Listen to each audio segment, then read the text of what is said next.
I'm going to do in this video is to try briefly to outline, and I do only mean outline, the very, very good game Tokaido. Now, Tokaido is based on the idea that we are travellers, travelling along the road that bounds the Japanese coastline between Tokyo and Kyoto. As we travel along the road, we visit places and we meet people. I'm going to first of all give you just a very, very brief indication of the kinds of places that we visit. Then I'll explain in more detail what may happen at each of those places and the benefits that we derive from visiting those places and the benefits which we derive from meeting people. I'll then discuss in much more detail the travellers. Who are the travellers? And lastly, I'll talk about the issue of how do we make the moves and how do we finish the game. So here we are. This is the first segment of the road and it begins in an inn. This is an inn. The first place that we might visit along the road is a shop. The second place is a temple. There is the temple printed onto the board. Come back to all this later. The third point along the path, the road, is not so much a place, but an encounter with another traveller. Next, we come to a panorama. This is the panorama which shows a field. The icon is upside down, so it's not too easy to see from where you're sitting. Next along, we come to hot springs. We travel along and we come to another panorama, upside down, but it's a panorama of a mountain. Along a little further, a Japanese farm. One more, another shop. This time, this one's upside down. And then another temple. This time, it's the right way up. Further along the trail, we come to another encounter with an upside down traveller. One more stop along and we come to a sea panorama. And one more, another mountain panorama. On one more, another hot springs. And finally, in this particular segment, we come to another inn. Now, more about each of those to explain what happens. Now, the first place that we come to as we travel along the road is a shop. The icon on the board links up with the cards which are laid out on the board. In order to go into the shop, you have to be the owner of at least one coin. It isn't essential to buy souvenirs within the shop, but you can buy up to 3 because you take 3 cards whenever you enter into a shop, and you can buy 1 or 2 or 3. The prices of each card are as shown by the number of coins on the card itself. Now let's have a look at the items which you can buy. Before I do that, let me just mention that if you have the most souvenir cards at the end of the road, you get an achievement, a collector achievement, which will be worth 3 points. Now on to the souvenirs themselves. Now there are 4 different kinds of souvenirs that you can buy, and none of them are of any greater value than the others. There just are 4 of them. This is the first one I'll show you. Down in the bottom right hand corner you can see something which looks like a little carved wooden or ivory statue. That's an arts and crafts souvenir. Arts and crafts souvenirs is just one of the 4. Let's have a look at the others.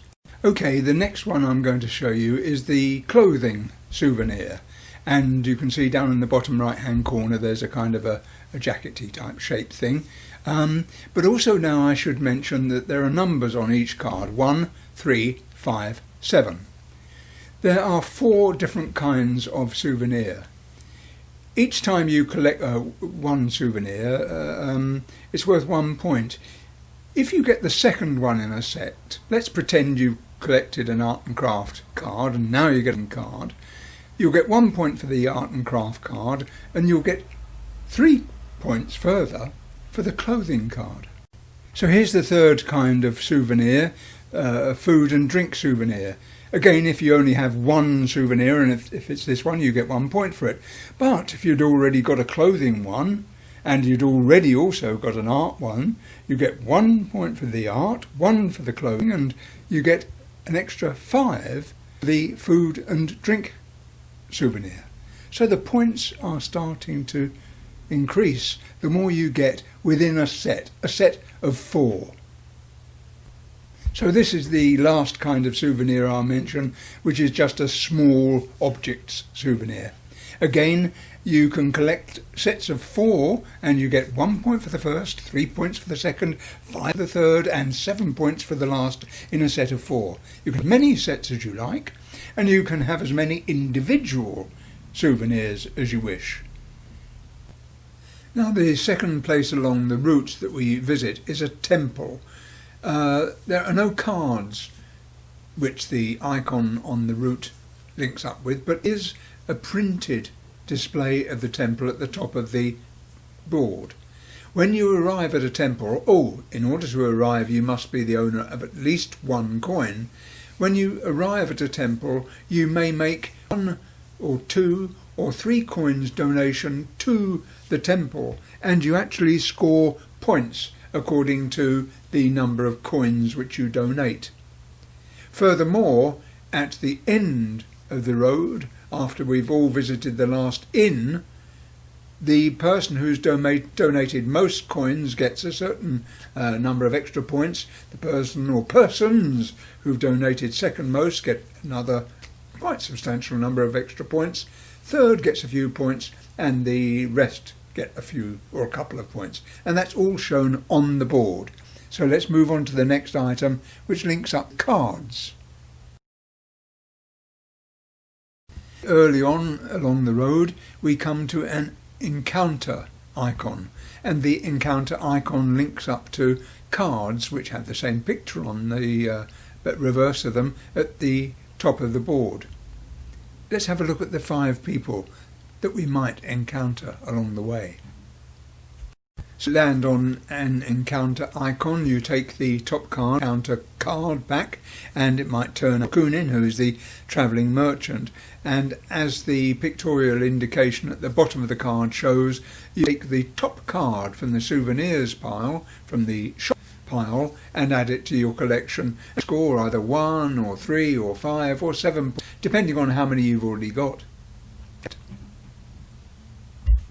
If you have an encounter with the samurai, you immediately score 3 points, and that's shown by the little pictorial at the bottom of the card. So that's what the samurai will bring you as a benefit. If you meet Miko, the Shinto priest, along your way, you immediately take 1 coin from the bank and you put it onto the temple where your player space is, and you instantly also score 1 point for doing that. An encounter with Kuje, or however it's pronounced, is an encounter with the nobleman, and as a result of that meeting you instantly take 3 coins from the bank and put it into your own little treasure trove.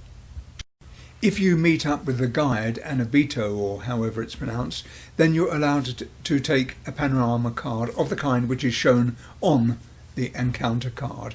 If it's the first of that kind of panorama, you will score 1 point for it. If it's the second of that panorama, you'll score 2. You can add it and make the third or the fourth or the fifth, depending on what kind of panorama it is. If you've already got a full panorama of that kind, you can start another or add to it as you choose.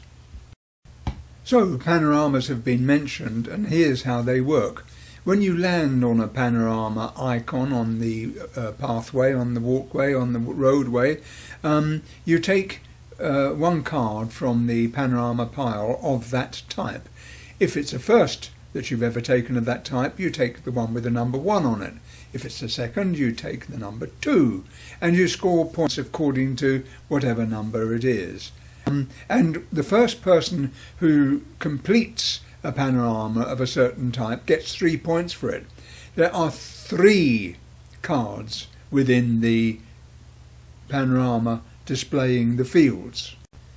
There are 4 elements within the mountain panorama, so to complete the panorama and score your bonus as the first to do so of 3 points, you need to have all 4. You can only complete the panorama once, and once you've completed it, you are not allowed to visit that icon on the roadway anymore.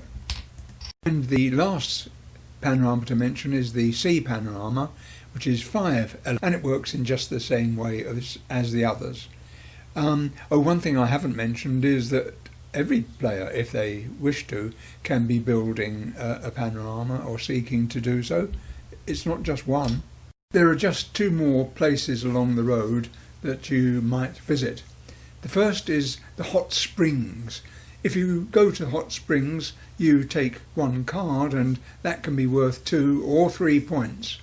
And at the end of the game, whoever has most hot springs cards gets a bather achievement, which is worth 3 points. Lastly, I haven't got a picture of it, but you may land on the farm space, and if you land on the farm, you earn 3 coins from the bank. Thus, you can accumulate a little bit of wealth that you might already have expended.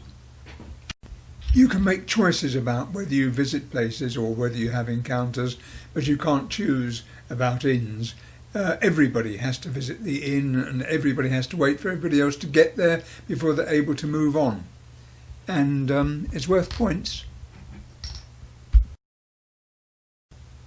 At the beginning of the game, each player is given 2 traveller cards at random and is allowed to select one of them to become their traveller for the rest of the game. Chubai, the messenger.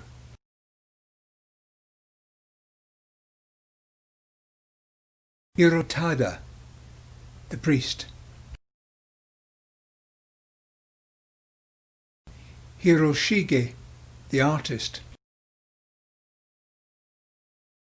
Kinko, the ronin.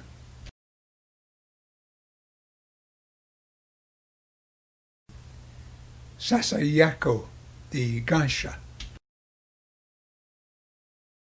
Satsuki, the orphan.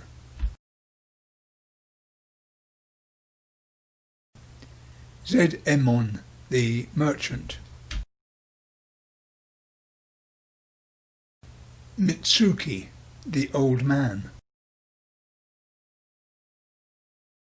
Migai, street entertainer. Yoshiyasu, the functionary or government official. I have put all this information into a crib sheet which you can download from the address on screen at the moment, and everything I've so far is there.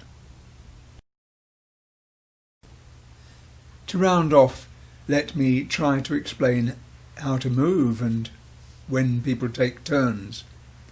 No matter where you are on the board, it is always the player who is furthest from the end who goes first. So if you are all in an inn together, the last person into the inn is the first person to go out. And if you leap ahead too far and leave lots of places to visit behind you, your opponents are quite likely to try to visit all those before trying to catch up with you, because they'll get benefits from so doing. So trying to work out just how to move your piece is not easy. Remember, it's always the last who goes first, even if that means the last person going twice. Well, I hope that all helped.